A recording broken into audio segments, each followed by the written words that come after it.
Flash पे देख रहे हैं कि सुप्रीम कोर्ट ने $40 मिलियन जमा करने का आदेश दिया है और कुछ जुर्माने भी लगाए गए हैं कॉन्टेम्प्ट ऑफ कोर्ट के मामले में और 4 महीने जेल की सज़ा सुनाई गई है विजय माल्या को। लेकिन इस आदेश के मायने क्या हैं, इस आदेश का कोर्ट कैसे पालन कराएगा, जरा अब समझते हैं जरा इसको विस्तार से। और हमारे साथ बातचीत करने के लिए हमारे साथ फ़ोन लाइन पर जुड़ गए हैं परिणाम लॉ एसोसिएट्स के हितेश जैन और सुप्रीम कोर्ट के सीनियर एडवोकेट गोपाल जैन। गोपाल जी और हितेश जी, आप दोनों का बहुत शुक्रिया, स्वागत है टी9 स्वदेश पर। गोपाल जी, पहला सवाल आपसे लेंगे। सर, सबसे पहले आप ये बताइए कि इस आदेश के मायने क्या हैं, किस तरह से इसको समझना चाहिए, क्योंकि ये पहली बार नहीं है जब सुप्रीम कोर्ट ने कोई आदेश दिया हो या फिर देश की किसी अदालत ने आदेश दिया हो विजय माल्या को और उसका उन्होंने पालन किया हो। और अब ये आदेश 4 महीने की जेल की सजा, लेकिन ये जेल की सजा उनको कैसी होगी अब?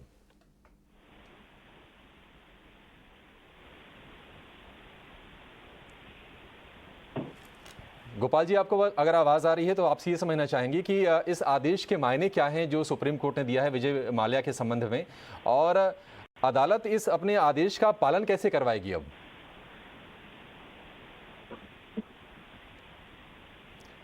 हितेश जी, अगर आपको आवाज़ आ रही हो हमारी अगर, तो इस सवाल का जवाब सर आपसे भी चाहेंगे। देखिए, ऐसा है ना, इस आदेश के काफी मायने हैं, काफी सीरियस कॉन्सिक्वेंसेस भी है। पर जहां तक आपने देखा है कि विजय माल्या तो कोई कोर्ट में अपीयर भी नहीं हुए। पिछले सुनवाई में पिछली बार जब सुनवाई हुई थी तब उनके लीगल काउंसिल ने कहा था कि उनके पास विजय माल्या से कोई इंस्ट्रक्शंस भी नहीं है, तो ये उन्होंने विलफुली इनवाइट कर लिया है।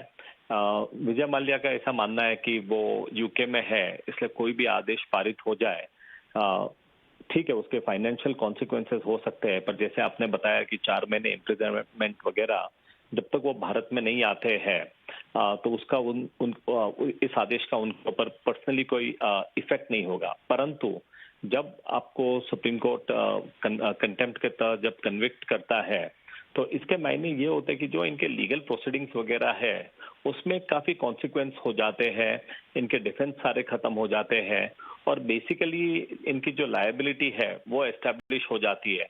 तो फाइनेंशियल कॉन्सिक्वेंसेस काफी हो गए। पर्सनली तो ऐसे है कि जब तक वो भारत नहीं आते तब तक आप ये ऑर्डर को एनफोर्स, ये तो ऑर्डर इम्प्रिजनमेंट की ऑर्डर जो होगी वो पेपर पे होगी, पर इसके फाइनेंशियल कॉन्सिक्वेंस हो गए। एंड इसके फाइनेंशियल कॉन्सिक्वेंसेस जब वो असाइलम या बाकी कोई रिलीफ जब मांग रहे हैं यूके में, तो इस ऑर्डर का असर वहां पर भी पड़ेगा कि ये आदमी बिल्कुल डिफॉल्टर है और बिल्कुल ही ये कोर्ट्स के ऑर्डर्स भी ओबे नहीं करता है, ये कंटेम्प्ट करता है ऑर्डर्स स्ट्रेट अवे।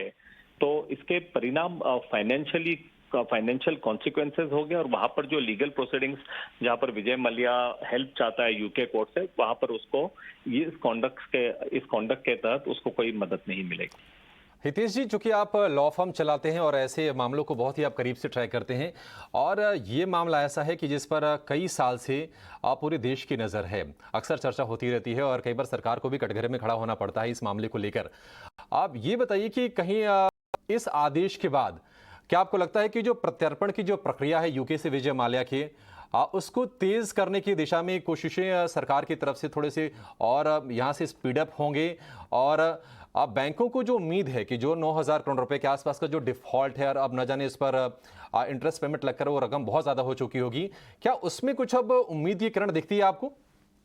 बिल्कुल, दोनों, जैसे मैंने आपको बताया कि इस ऑर्डर के कॉन्सिक्वेंसेस काफी ज्यादा है, प्रत्यार्पण के मामले में भी और रिकवरी के भी मामले में। एक बैंक्स को लेगअप मिल जाता है, बैंक्स की पोजीशन मजबूत हो जाती है, इनको एक अपॉर्चुनिटी मिलती है कि जहां कहीं भी विजय माल्या के एसेट्स है आप ट्रेस करो और उसको आप अटैच कर सकते हैं।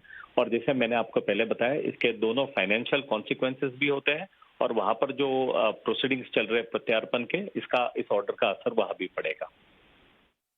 ठीक है हितेश जी, बहुत शुक्रिया आपका समय देने के लिए और इस मामले को थोड़ा सा समझाने के लिए और डिकोड करने के लिए भी। तो ये एक बड़ा फैसला सुप्रीम कोर्ट की तरफ से। थोड़ी देर में हम आपको टीसीएस के मैनेजमेंट से रूबरू कराएंगे। आज आईटी स्टॉक्स